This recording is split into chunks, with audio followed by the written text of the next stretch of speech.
yung pagkakabigkas ko ng pangalan. Lagi naman tama. Baka magkamali na naman. May mga perfect talaga mga tao dyan.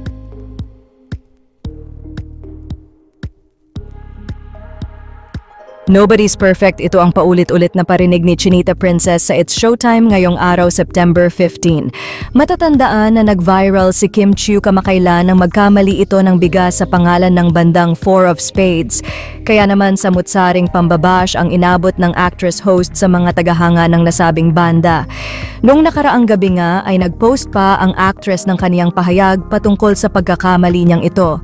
At ngayong araw nga ay nagpahaging ito sa mga bashers niya. Sa opening nga ng It's Showtime ay muling ipinakilala ni Kim ang kanilang guest at may pahabol pa na.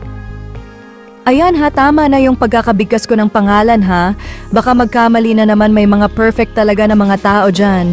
Yes, let's just be happy. Easy lang ang alam ko si God lang ang perfect eh. Alam mo yon? Nobody's perfect. Matapos nga ang patutsada na ito ni Kim Chiu ay inasar naman siya ni Jong at sinabing, mali na naman sinabi mo, sabi mo nyo we. Kaya naman to the rescue ang kanyang quiz jugs at sinabing, okay lang yon, nobody's perfect. Hindi pa nga dito natapos ang parinig ni Kim dahil sa closing ay inulit-ulit nito ang pagsabi ng nobody's perfect.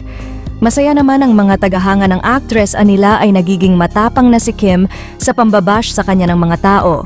Hiling naman nila na sana ay alamin muna sa susunod ang context bago makisawsaw sa issue.